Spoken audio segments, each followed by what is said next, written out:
Dlaczego oświecenie sumień, zapowiadane od wielu lat, nigdy nie następuje i nie nastąpi w sposób oczekiwany przez wielu ludzi?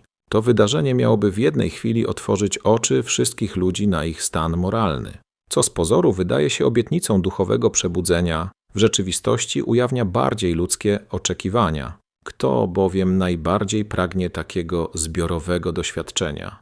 Osoby skrupulatne religijnie, praktykujące częstą spowiedź, przeżywające swoje winy bardzo głęboko, nawet obsesyjnie.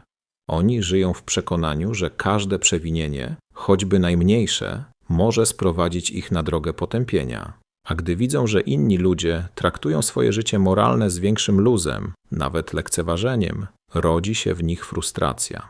Stąd rodzi się pragnienie sprawiedliwego wydarzenia, wielkiego zrównania moralnego. Skoro ja cierpię z powodu własnych grzechów, niech też inni zapłaczą nad sobą. Rzeczywistość duchowa nie działa jednak według logiki ludzkiego bólu i kompensacji. Prawdziwa łaska nie jest wymuszeniem moralnej skruchy, lecz propozycją miłości. Dlatego tak bardzo nieprawdopodobne wydaje się, by Bóg nagle zainterweniował w sposób spektakularny, obejmując całe pokolenie ludzi jednym duchowym wstrząsem. Jak miałoby to wyglądać?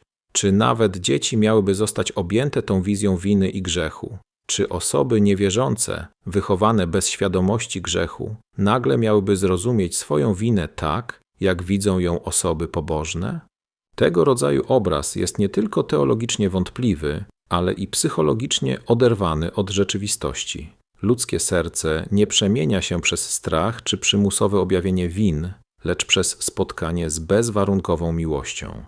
I tu dochodzimy do innej, głębszej wizji oświecenia sumienia, tej, która nie następuje nagle i zbiorowo, lecz indywidualnie, w chwili śmierci.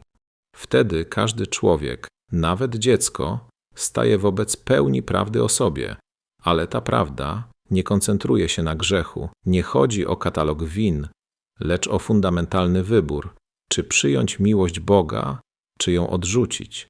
To oświecenie sumienia nie jest potępieniem, ale zaproszeniem i dlatego nie wydarza się publicznie ani spektakularnie. Dokonuje się w ciszy, w najbardziej intymnym momencie ludzkiego istnienia.